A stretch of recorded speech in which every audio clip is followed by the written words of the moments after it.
A veces escribo los guiones de estos vídeos pensando en hacer homenaje a un juego que me ha encantado. El ejercicio en sí me obliga a fragmentar y analizar la obra para comprender mejor qué es lo que he apreciado y el porqué. Pero en otras ocasiones, un vídeo como este surge de otra necesidad más allá del entusiasmo: tratar de explicarme a mí mismo por qué no he conectado con un juego. Y en esta ocasión vamos a poner en orden algunas ideas sobre Tears of the Kingdom, su papel en la franquicia y el extraño futuro que se avecina para la saga.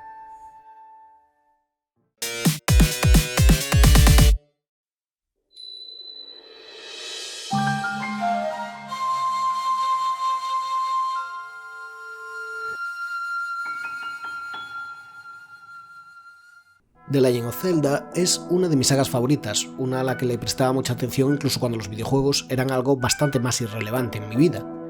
Sin embargo, la saga llevaba una temporada algo distraída.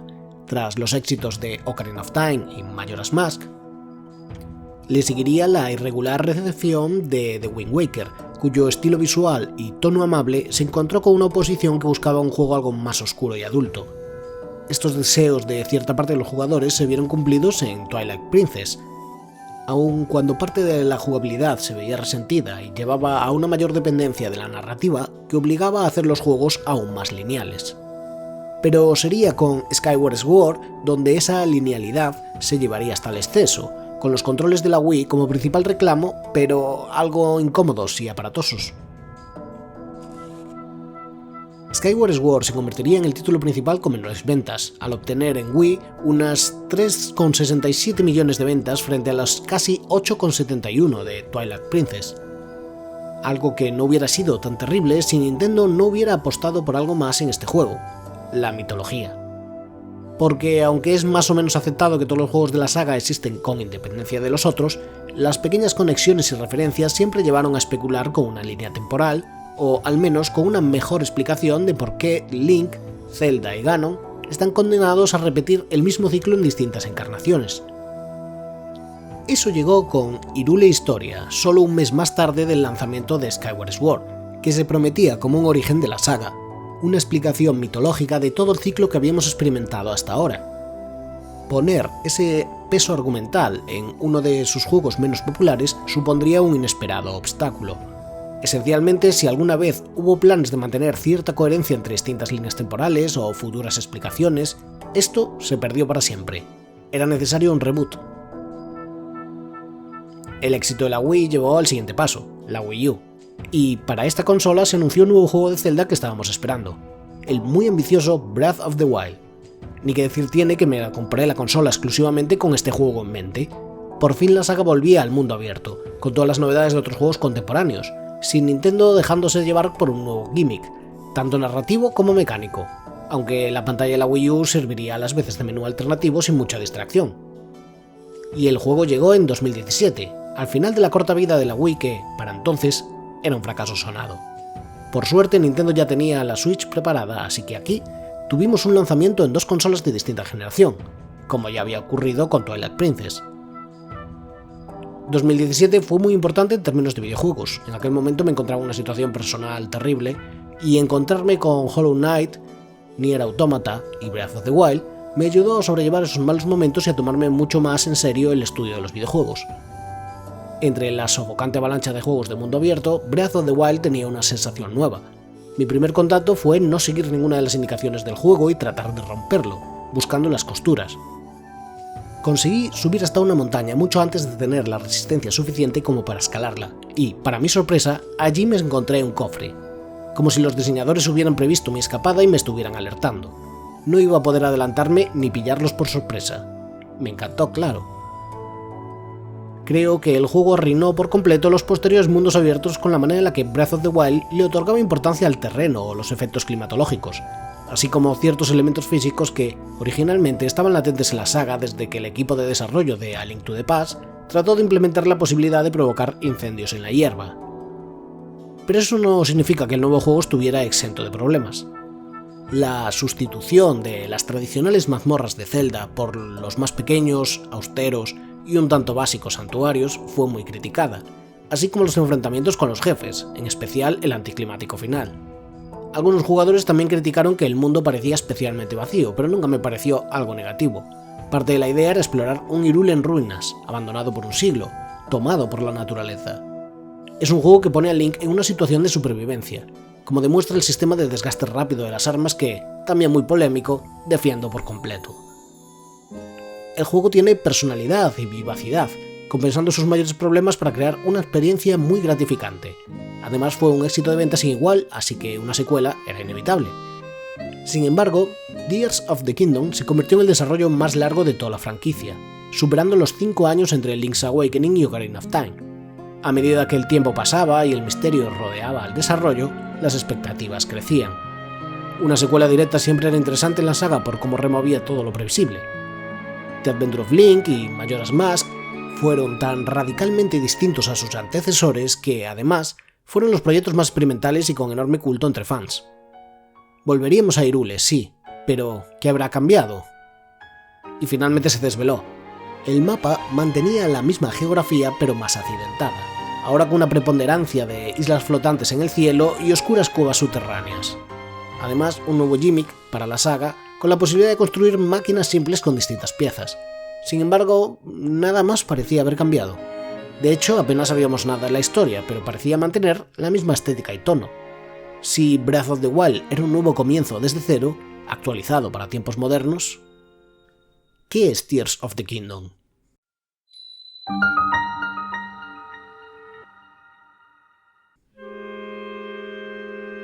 Hay intriga en ese comienzo con Zelda y Link explorando las catacumbas del castillo.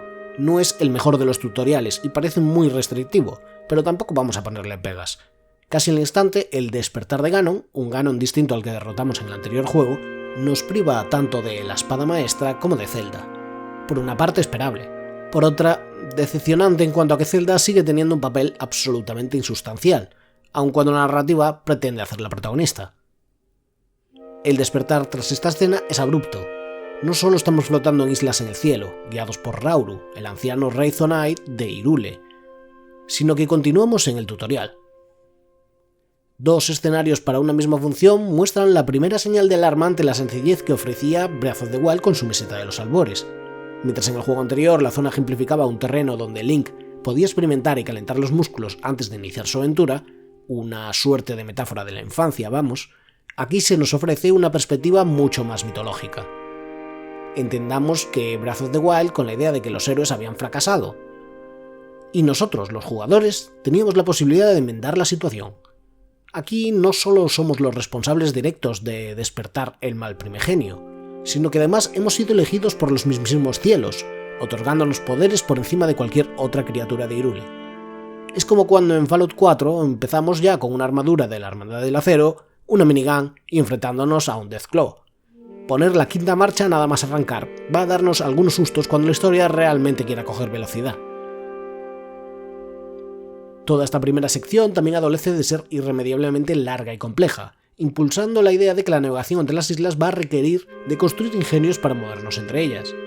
En comparación, correr por la meseta de un objetivo a otro parecía mucho más liberador. Al finalizar esta sección entendemos que Zelda ha quedado atrapada en el pasado y es nuestro deber buscarla. Nótese como, aunque se hace presente la amenaza de Ganon, esta cobra un papel secundario al rescate de Zelda, o al menos averiguar e investigar cómo recuperarla, que será la principal motivación durante toda la aventura. Así que una vez que aterrizamos por fin en Hyrule, hay una primera familiaridad, quizás demasiada familiaridad, que hace que el juego empiece a tomar otro cariz. Sabemos que hay zonas nuevas sobre nuestras cabezas y bajo nuestros pies, así que los campos de Hyrule ya no tienen la misma fascinación para descubrir algo nuevo. Mientras Breath of the Wild disfrutaba creando formas interesantes en el mapa y el horizonte para atraer nuestra curiosidad, Tears of the Kingdom depende de exactamente las mismas formas otra vez. O aún peor, depende de nuestro recuerdo de Breath of the Wild. Nuestro primer contacto es con una pura rediseñada desde su aspecto original. Es bueno que Lookout Landing actúe de hub central sin ningún intento por disimularlo. Es, tanto en el mundo del juego como para nosotros, la base de operaciones. Dormir, cocinar, encontrar misiones o subir nuestros corazones sin resistencia en un lugar en el mismo centro del mapa. Aunque nunca llega a actuar como una fortaleza propiamente dicha, al menos es uno de los mejores alicientes a la falta de lugares seguros al comienzo de Breath of the Wild.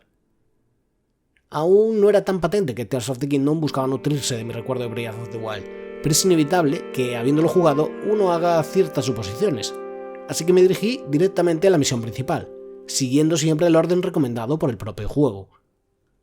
Tras una pequeña desviación al castillo, donde se nos indica la presencia de una fantasmal celda y una breve exploración de las profundidades, mi primer destino fue la aldea Rito. Dado que el trayecto hasta allí me obligaba a cruzar por la nieve sin el atuendo adecuado, tuve que depender mucho de mis habilidades de cocina. Una vez allí, el comienzo de la misión propiamente dicha me llenó de buenas esperanzas. Tulin es un personaje mucho más simpático que el arisco Teba en la anterior entrega, y con él podemos impulsarnos a rachas de viento que nos permiten alcanzar lugares bastante lejanos. El ascenso a la mazmorra, y sí, esta vez hay mazmorras propiamente dichas, es una experiencia excelente, donde dependemos de nuestra habilidad para navegar el terreno y ascender, de un modo mucho más reconfortante que el inicio en las islas flotantes. Esta primera mazmorra, el Templo del Viento, utiliza la idea de la navegación para hacernos encontrar huecos y activar un mecanismo. No es especialmente memorable de por sí, pero es rápida de completar y no muy compleja. Inevitablemente me recuerda a un nivel descartado en Psychonauts 2, que transcurría también en medio de una tormenta con un barco vikingo volador. Lo que sí tiene es que concluye con un gran jefe final. Colguera, un artrópodo volador de hielo que nos lleva a un combate por los cielos, sujetándonos a nuestro parapente y descendiendo con ira sobre su punto débil y esquivando. Un fantástico y prometedor comienzo. Es hora de aminorar y darse una vuelta por la zona. Lucky Clover Gazette es el periódico de Hyrule y una nueva e interesante apuesta. La idea es que nuestras acciones tienen cobertura mediática y los habitantes pueden comentar nuestras gestas después de que tengan lugar. Para ello debemos visitar los establos para seguir pistas vinculadas a apariciones fantasmales de Zelda, acompañados de Joe McQuack. No hace falta hacer muchas para darse cuenta de que todas obedecen a equivocaciones y no tienen nada que ver con Zelda. El hecho de que se centre en los establos deja aún más claro algunos de los problemas que afronta el juego. Mientras que aprender la doma de caballos en Breath of the Wild era indispensable para recorrer un amplio mapa, aquí pronto es obvio que siempre podemos teletransportarnos a las islas flotantes y descender grandes distancias desde el cielo. En especial después de añadir a Tulin como acompañante. Si además hemos sido previsores y conociendo las torres de vigilancia del juego anterior, las hemos desbloqueado con anterioridad, el mapa está prácticamente abierto al completo desde el principio, y los caballos, así como los vehículos o los establos mismos, dejan de importar lo más mínimo, salvo que sea parte de una misión secundaria específica. Unos cuantos santuarios después, para aumentar la resistencia, y nos ponemos de camino a Kakariko Village. No hay mucho que hacer por aquí por el momento, ya que, el juego no te lo dice, esta localización no tiene importancia hasta casi el final de la aventura. Extraño, porque tradicionalmente Kakariko ha sido el nombre de la primera aldea que encuentras en todos los juegos de la saga, pero aquí, como la pobre paya, ha sido relegado a un mero adorno nostálgico. Me estaba aburriendo de lo que esencialmente era el mismo juego otra vez, así que decidí que mejor hacía un desvío por las profundidades donde, al menos, vería alguna zona nueva. Es uno de los mejores aspectos de Tears of the Kingdom, donde no solo conserva la clase de asombro a las dimensiones de la localización subterránea que ya generaba Elden Ring, sino que utiliza la luz como método para ir desvelando y buscando rutas en el mapa. Es pura y dura exploración y es donde el espíritu de los juegos de Zelda se muestra más eficiente que nunca. Al final de esta exploración nos encontramos repentinamente con el maestro Koga, la mejor pelea del juego anterior. Aquí parece interesado en hacerse con los artefactos Zonai, y hace uso de ellos cuando despliega un tanque en su combate con nosotros. Este combate es muy sencillo y se centra en perseguirlo y tomarlo por la espalda, pero no es el único combate que tendremos y nos reta en una nueva localización.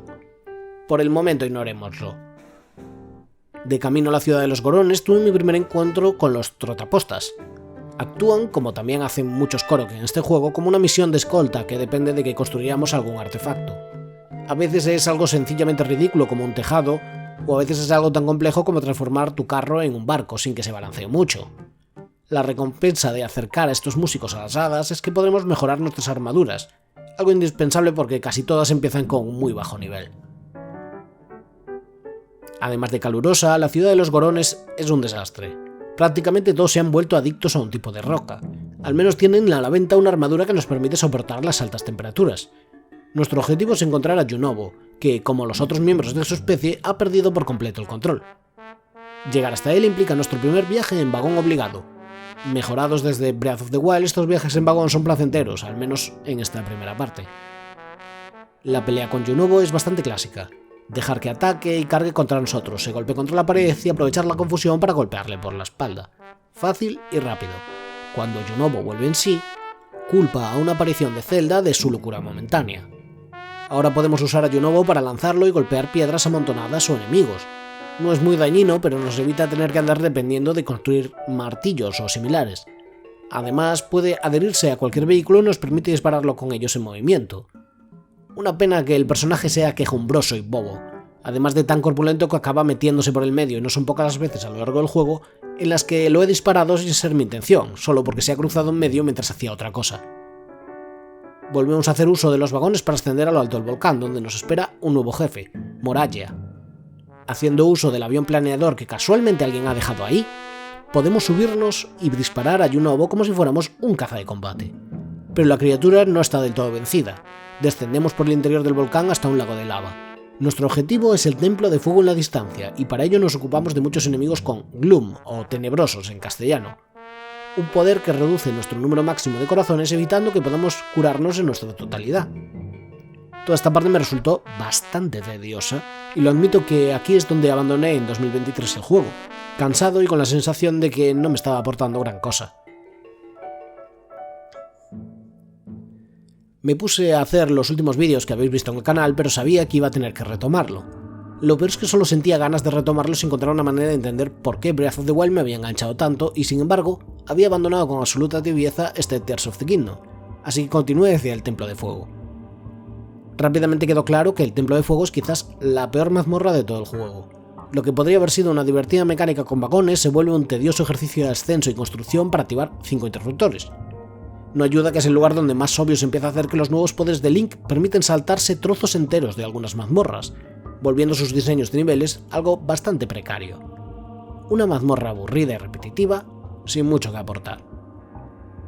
Marvel Goma es el jefe final de la mazmorra. La corpulencia de Yunobo, la gestión de la cámara y el hecho de que el enemigo sea tan grande y esté situado boca abajo sobre mi cabeza hicieron la pelea más complicada de lo que realmente es. Basta con tirar a Yunobo a cada extremidad para hacer caer a Goma y golpearle el ojo. Yunobo se convierte en el sabio de fuego y se une definitivamente a nosotros, pero no hay nada más alentable.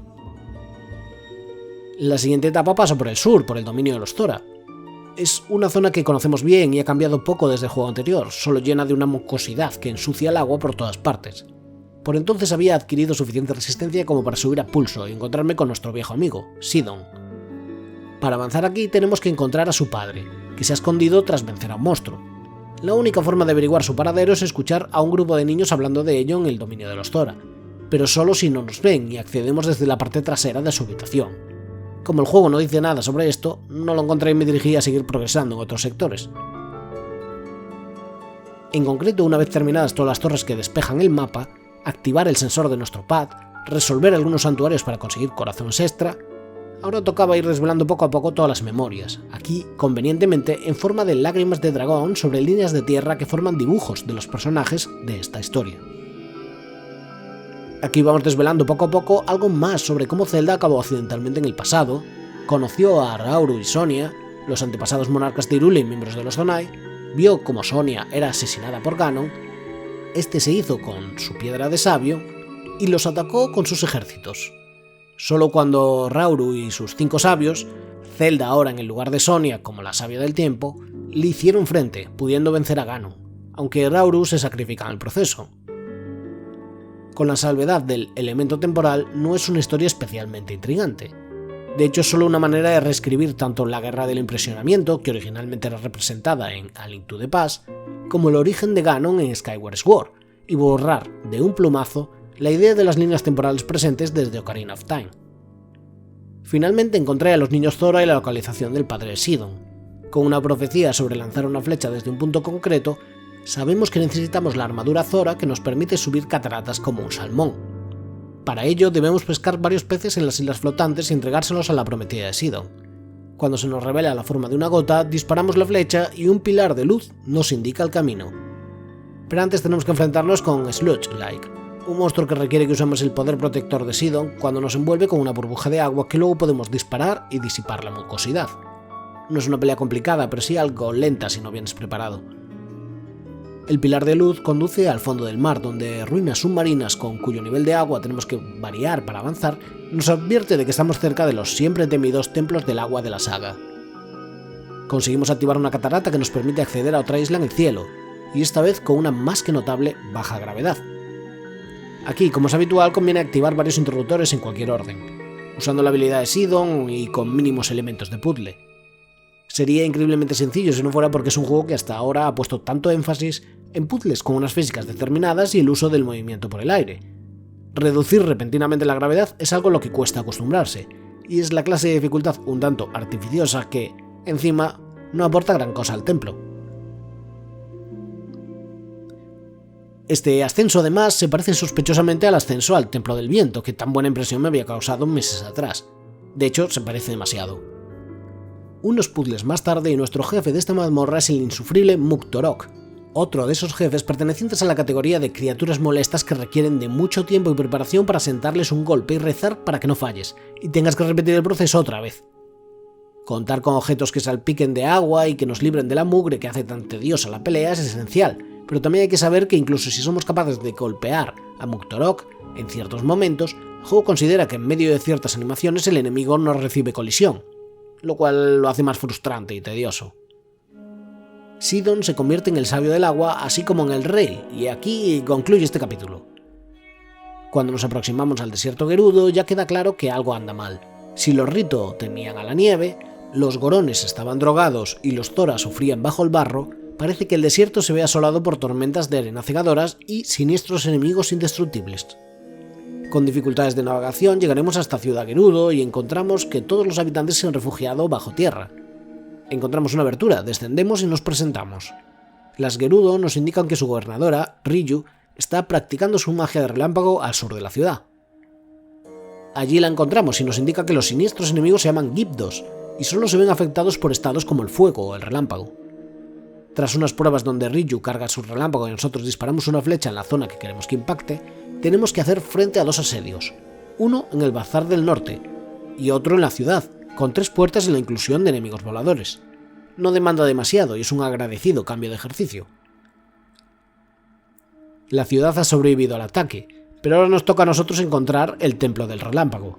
Hay 3 pilares con espejos donde rebota la luz en medio del desierto, así que debemos navegar hasta ellos y hacer que se conecten formando un triángulo, y en su centro, el Templo del Relámpago.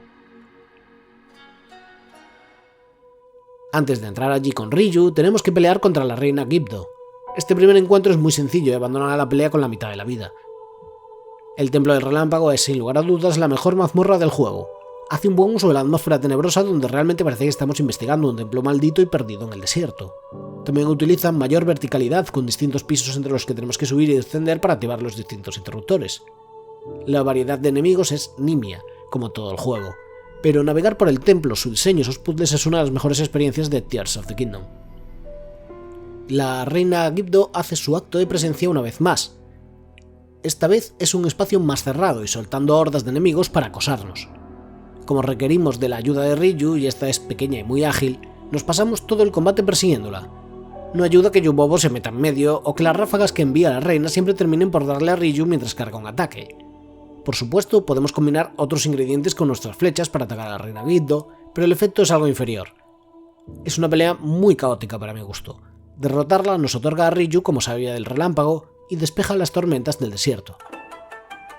Antes de volver a Lookout Landing, decidí volver a las profundidades y encontrarme de nuevo con el maestro Koka, ahora a bordo de un avión muy efectivo cuando se trata de bombardearnos.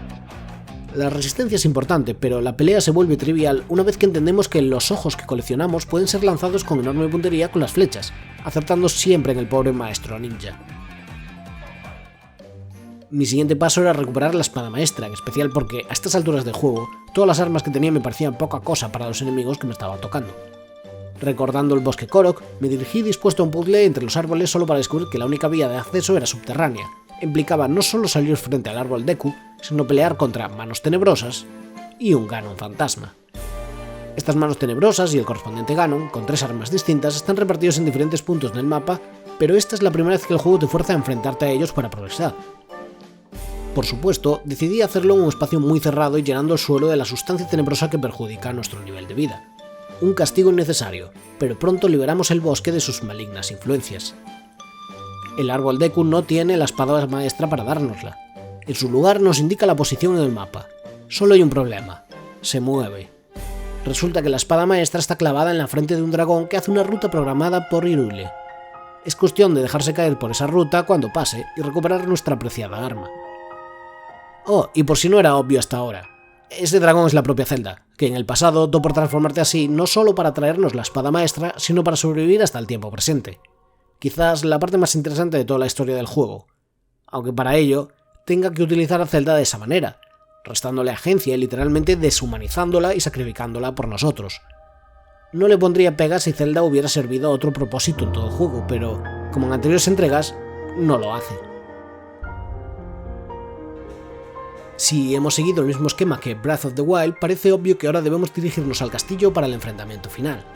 Allí nos encontramos con una celda falsa antes de que caigamos en una emboscada de varios enemigos. Este proceso se repite unas 3 veces mientras ascendemos el castillo, lo que mantiene una tensión similar a la entrega anterior. Finalmente, la última celda se revela como 4 Ganon fantasmas. Y lo mejor, que una vez derrotados los 4, tienes que enfrentarte de nuevo con ellos ahora con la dificultad del suelo cubierto de sustancia tenebrosa. Creo que aquí ya no pude evitarlo más y tuve que reconocerlo. Mi principal problema de Tears of the Kingdom es que no es respetuoso con mi tiempo. No necesito derrotar a un Ganon fantasma, luego a 4 Ganon fantasmas y después a otros 4 más. No solo se pierde un factor de novedad o incluso de propio ritmo narrativo, sino que parece indicar al jugador que completar bien un desafío solo implica tener que repetir el mismo desafío, invalidando nuestro logro. Pero viemos esa observación por el momento. Nada que unos cuantos corazones más, unas mejoras en la armadura y un par de enfrentamientos con el maestro Koga, uno acuático y otro en un ring golpeando a un mecha, no pueda hacer más llevadero. Superado el reto en el castillo, el Ganon fantasma desaparece sin dejar rastro, lo que complica las cosas. Efectivamente, el juego no se acaba aquí, ni de lejos. Lo primero es encontrar a un quinto sabio, pero nadie tiene ninguna pista. Aquí es donde vuelve a entrar la aldea Kakariko. Después de ser inaccesible durante todo el juego, ahora podemos visitar las ruinas de la aldea y descubrir vagas indicaciones hacia el Templo de los Espíritus. Primero tenemos que seguir una expedición hasta las junglas del sur. Allí, siguiendo el recorrido de un río, nos hacemos con las piezas de una vestimenta. Al ofrecer una carga Zonai en el último altar, un grupo de pilares despejan las nubes sobre la jungla y muestran una nueva isla flotante. Llegar hasta allí no es complicado, pero recorrerlas implica una compleja navegación que... Un momento. Esto es el ascenso del Templo del Viento otra vez. Igual que también era el ascenso al Templo del Agua. Al final encontramos una máscara que nos señala un punto en el mapa que debemos seguir. Una voz nos pide que lo encontremos. Nos montamos en un planeador para dejarnos caer de vuelta a la jungla y al montar la máscara sobre una plataforma descendemos a las profundidades. Ante nosotros, la fábrica de constructos Zonai.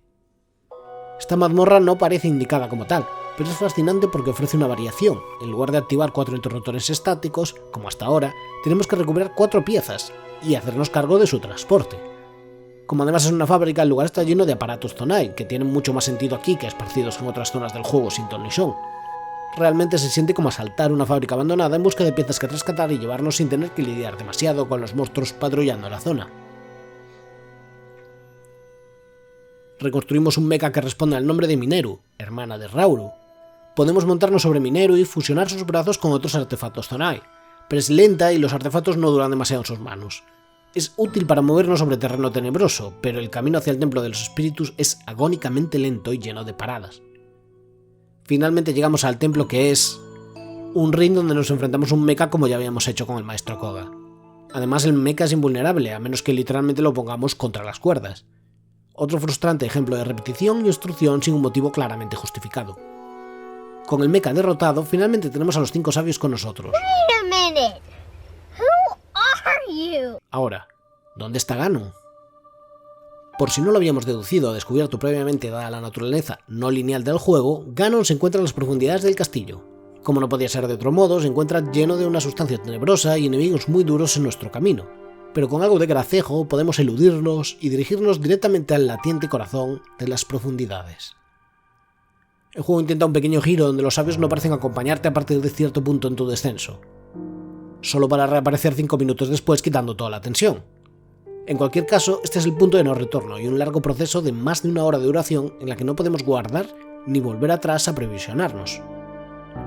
Lo primero son 4 enfrentamientos de hordas: Bokoblins, Lizalfos, Gypdos y Moblins, en este orden.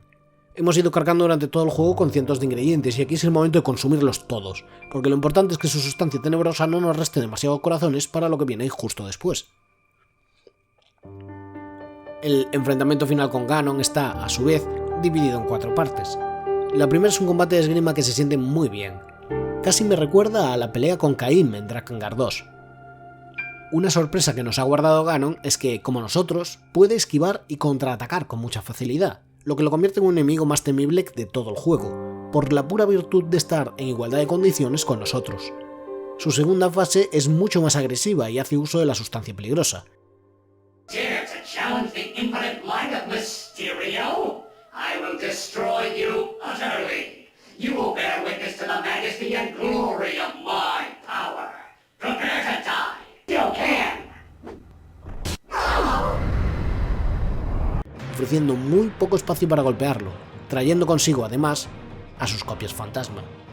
Suerte que paulatinamente nuestros aliados irán apareciendo y distrayendo a las copias mientras nos centramos en el original. Harto de todo, Ganon deja inconsciente a los sabios y afronta una penúltima fase en solitario, lanzando ataques que podemos devolver con la espada maestra como en A Link to the Past. Derrotado, su última carta es convertirse en dragón. Por suerte, la Zelda Dragona viene en nuestra ayuda para que podamos, en un combate muy similar al que tuvimos con Colgera, descender sobre los puntos débiles del demonio Gerudo y acabar de una vez por todas con él. Zelda recupera al fin su forma física original, y Link la rescata desde el aire. En el epílogo, Mineru vuelve al mundo de los muertos, y los sabios, el guerrero y la princesa, se quedan allí, a la espera de reconstruir Hyrule por segunda vez. ¿Y todo esto para qué ha servido?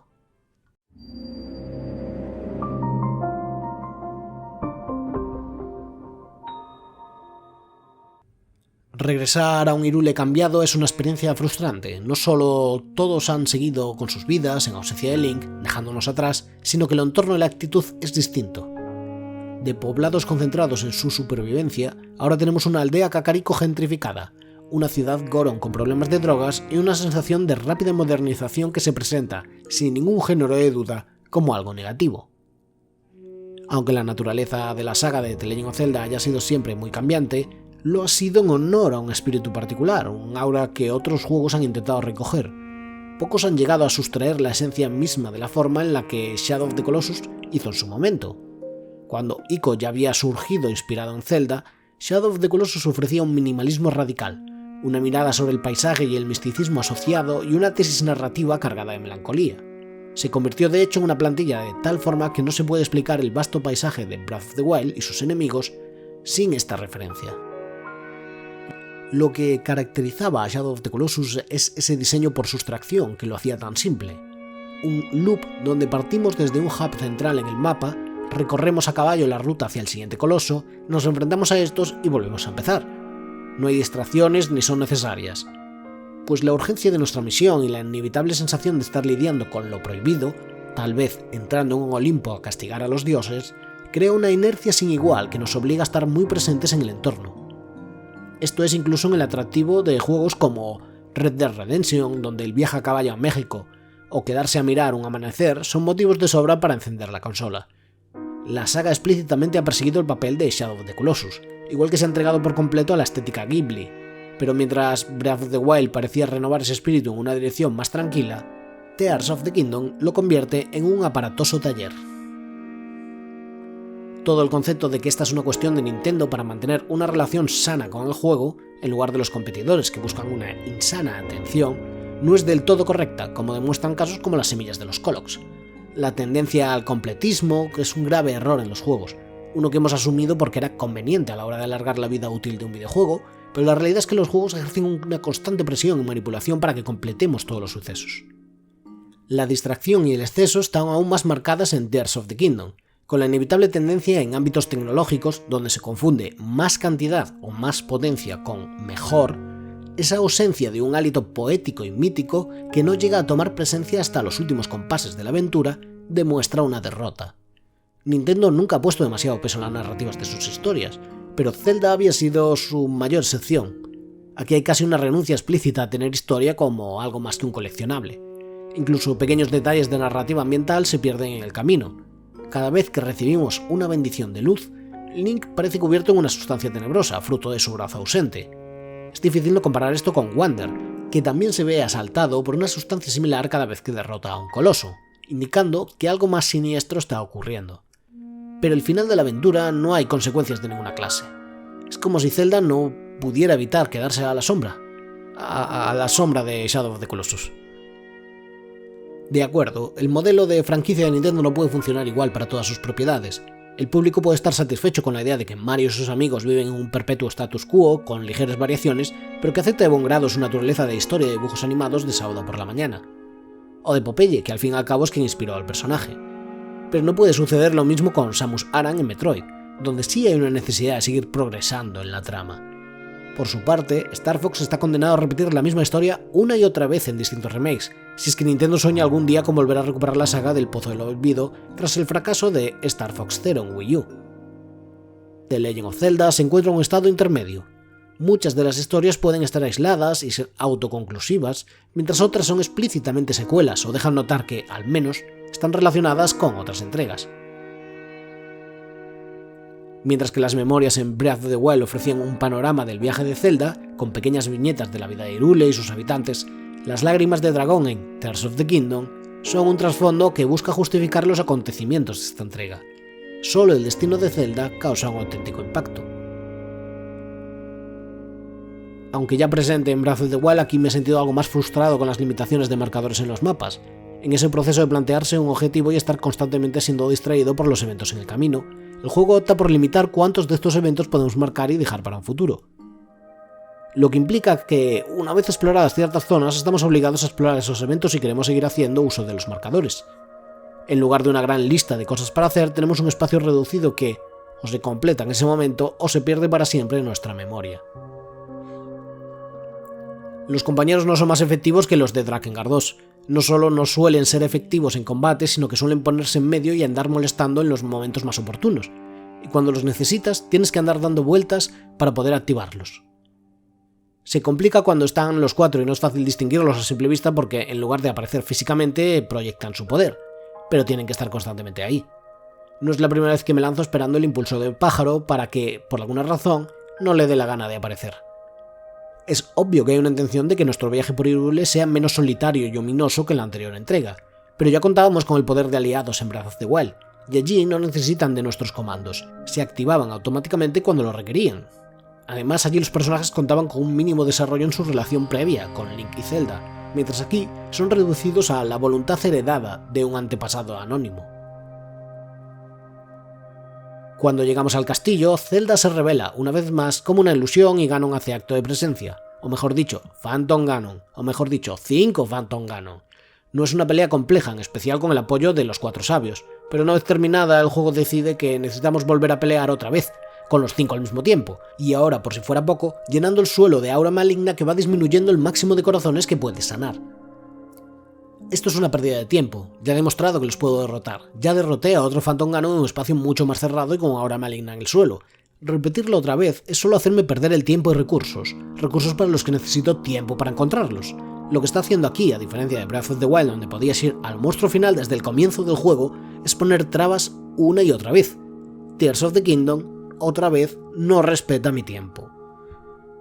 No hay ninguna duda de que Tears of the Kingdom es un gran logro técnico, quizás uno de los proyectos más ambiciosos de la historia reciente de Nintendo, pero, por ello, también es un juego enormemente complicado de desarrollar. De hecho, como apuntaban 3 miembros del equipo en una reciente conferencia en GDC, las complejidades que suponía implementar un diseño basado en físicas realistas eran tan numerosas que la única solución que encontraron fue crear aún más físicas realistas para compensar. En resumidas cuentas, que Tears of the Kingdom no tiene un motor que se ajusta al diseño de los creadores de niveles, por ejemplo, sino que es el diseño el que tiene que adaptarse para cumplir con las premisas del motor, lo que puede otorgar más libertad al jugador con un importante nivel de opciones, pero a cambio supone que el desarrollador se ve obligado a ser aún más restrictivo. Es por ello que casi todos los puzzles en Tears of the Kingdom contienen, de un modo visible y ostentoso, la solución a pocos pasos de nosotros. Sí, puedes crear muchas cosas con los artefactos Zonai, pero también puedes usar ese artefacto que te hemos dejado ya preparado aquí para que hagas la opción más sencilla y obvia. Lo que me resulta muy difícil perdonar en un videojuego es que sepa perfectamente cómo resolver un puzzle, pero me resulta imposible debido a controles muy restrictivos, colisiones inapropiadas o sistemas que entrechocan entre ellos para evitarlo. Es uno de los grandes problemas de los motores de físicas. Por todo su realismo siempre van a encontrar una forma de quebrarse, de alcanzar un punto donde su elasticidad no da para más. Y con lo que te quedas es con un juego como Trespasser, donde parte de la experiencia tiene que ser, por obligación, la frustración de pelear contra la propia máquina. La diferencia entre lo que tu cerebro ordena y lo que el sistema entiende. Inevitablemente me retrotraigo al lanzamiento de Half-Life 2, y como el añadido de las físicas era, al mismo tiempo, impresionante e irrelevante si tomábamos la primera entrega como modelo. Un Immersive Sim no es exactamente un género, es un modelo al que aspirar. El concepto reside en una desgamificación del videojuego, es decir, crear espacios virtuales lo suficientemente complejos para que no solo alberguen distintos métodos de aproximación a un problema o sistemas que interaccionan entre sí, sino que todo esto se produzca de manera orgánica. La cuestión es que si uno puede desarrollar un plan en su cabeza sobre cómo proceder dentro de un Immersive Sim, el juego tiene que asumirlo y reaccionar acorde a ello. Si llevábamos un arma metálica bajo una tormenta en Breath of the Wild, parecía lógico que podamos recibir una descarga eléctrica porque es una interacción que tiene sentido en un mundo natural. Esto no tiene que obedecer completamente a un hiperrealismo de físicas y sistemas. Cruelty Squad es un perfecto enfant terrible de los Immersive Sim. Un universo con sus propias reglas, a veces obtusas y amorfas, pero una vez que entendemos estos sistemas a través del ensayo y error, vemos una consistencia en ello. Podemos tomar provecho de los mismos y dominar esos espacios. Un Immersive Sim es, en otras palabras, un juego que nos permite interactuar a través del método científico. Jugar recientemente a Dragon's Dogma 2 me ha abierto los ojos a la diferencia de filosofía con mecánicas sistémicas. El juego de Capcom busca que planees encuentros y combates, pero lanza sin avisar elementos inesperados que frustran nuestros planes. De hecho, es lo más cerca que hemos vuelto a estar del caso de The Elder Scrolls Oblivion. Parece contraintuitivo, pero esa es la gracia en sí del juego, el desastre que se organiza cuando todo sale mal, porque, incluso en esas circunstancias, Dragon's Dogma 2 es lo suficientemente generoso y sencillo para que no suponga un obstáculo, sino un aliciente cómico. Sin embargo, que las cosas salgan mal en Tears of the Kingdom solo obliga a repetir puzzles y enfrentamientos. El juego quiere que te diviertas solo de una manera concreta, algo que forma parte de la filosofía de diseño de Nintendo, famosos por elementos tan restrictivos como la configuración de los controles en los juegos. Tenemos que seguir sus reglas, nos guste o no, y eso va en contra del espíritu abierto y experimental del que Tears of the Kingdom supuestamente quiere hacer gala. Aunque Breath of the Wild recuperara la naturaleza del mundo abierto del juego original, lo hizo en consonancia con los sandbox contemporáneos, incluyendo torres al estilo Ubisoft, como las que suele haber en Far Cry o Assassin's Creed. En ese sentido se planteaba como una palabra definitiva sobre este particular subgénero, al encontrarse en Tears of the Kingdom con el mismo mundo, mismos enemigos, mismos ingredientes. La tendencia de un jugador veterano será tratar de encontrar atajos a la experiencia en lugar de vivirla al completo de nuevo. Pensemos en habilidades como Ascensión, inspirada en los speedrunners para toda una nueva herramienta. Una que, por desgracia, de repente hace obsoleto escalar en varias ocasiones. Del mismo modo que la construcción de artefactos para desplazarse a ciertos puntos del mapa siempre va a implicar su versión más eficaz. Esto es, que vamos a tender a construir artefactos sencillos que cumplan su función antes que artefactos complejos o perfectos. Nintendo quiere que seamos creativos, pero si no dirige nuestra mirada a esa creatividad, si nos ofrece una solución más simple, fácil y rápida, por temor a que no encontremos la solución nosotros mismos, entonces se aplicará la ley del mínimo esfuerzo. Si además esos artefactos están presentes, como las armas, para ser desechables tras un poco uso, entonces se desincentiva cualquier esfuerzo adicional. Si añadimos que esos artefactos me permiten esquivar grandes secciones del juego, como haría un speedrunner, entonces diseñar rutas complejas como una mazmorra pierde el sentido. Cuando ofreces la posibilidad de que cada reto pueda abordarse de modo no lineal, estás intentando equilibrar el desafío para que todos los jugadores, cualquiera que sea su estado, sean capaces de resolverlo con lo mínimo, lo que convierte estos desafíos en triviales. Traer la revolución industrial al nuevo mundo ha restado cualquier sentido de conquista. Una vez que hemos adaptado un tipo de vehículo, principalmente los voladores, para movernos por los distintos espacios, la habilidad de autoconstrucción transforma cualquier desafío puzzle en una simple implementación. Ya no se trata de encontrar la solución a un problema, sino de repetir una serie de instrucciones una y otra vez. No somos un habilidoso ingeniero, somos un programador picando código.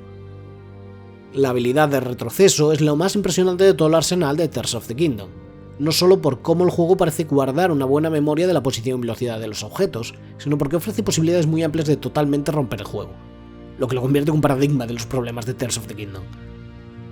Más libertad añade más complejidad para diseñar y, por tanto, se acaba por diseñar en torno al estado más básico del jugador. Esa libertad impide la fricción, pero como ya deberíamos conocer por muchos juegos, un poco de fricción es necesaria para tener esa sensación de logro.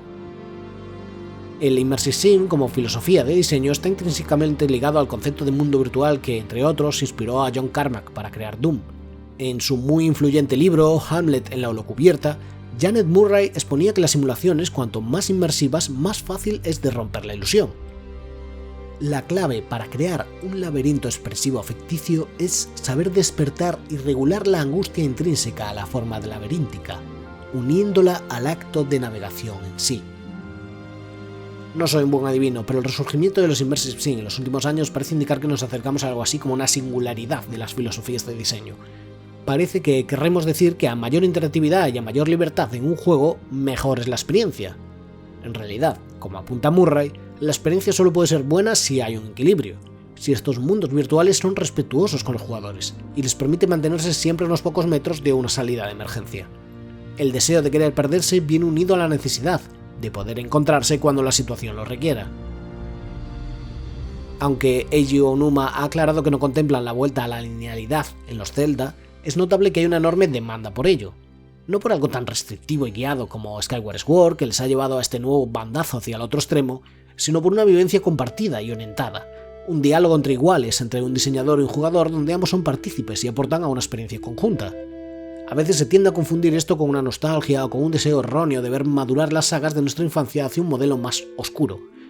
Pero creo que Shigeru Miyamoto lo explicó mucho mejor cuando definió las diferencias entre A Link to the Past y Ocarina of Time.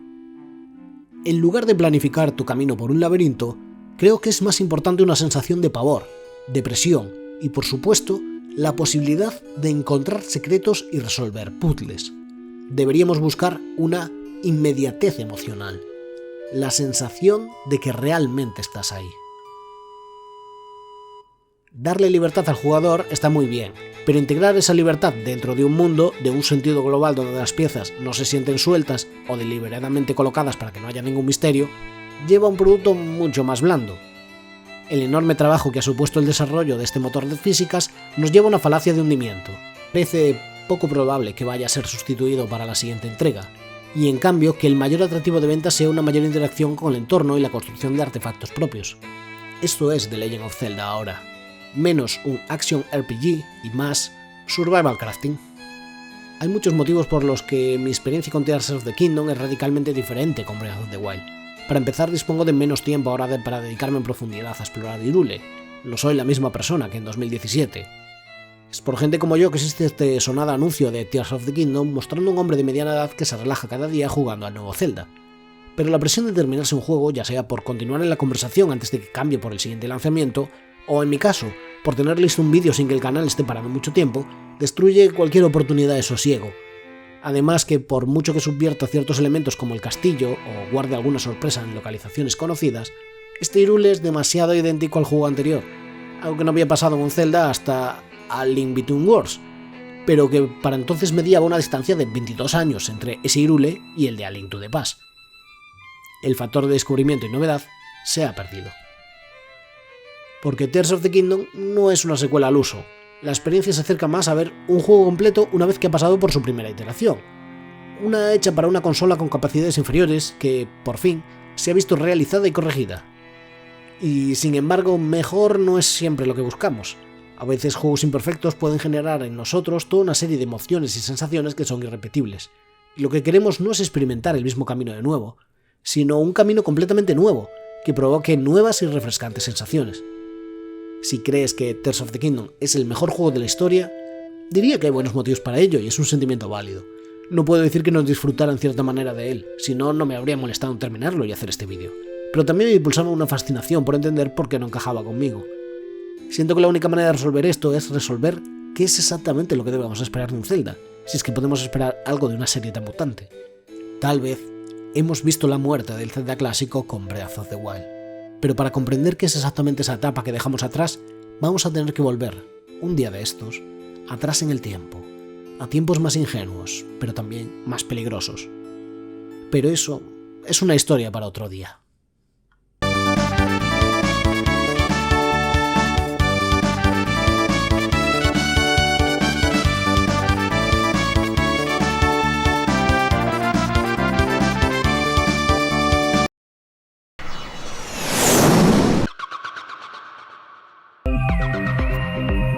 フェイスパーク地方においてかねてから緊張状態が続いていたゼネラルリソースとニューコムが交戦状態に突入した模様です。私の黒い翼、ナイト・レーベン。身勝手な紛争の次は無神経で傲慢なテロ。なんだっていうの？ユーピオの便利屋家業に閉店はないってさ。本日午前7時50分頃、ニューコムがゼネラルリソース側に対して大規模な軍事行動を開始した。ニューコム側が警告を無視した場合は実力行使もやむを得ない。このまま心ごと翼になってしまいたいって。この戦いが撃つべきもの、持つべきもの。私たちが維持するべき治安はこんな表面的な戦いだけで解決なんてできない。自分自身とフィーのためこの戦いにケリをつけるつもりで。俺は実力のあるやつを素直に認めるだけの度量はあるつもりでいる。私は違う。私には恐れるものなど何もない。緊急事態発生、出撃願います。どこまで俺を舐める気だ。これは本物の戦争だ。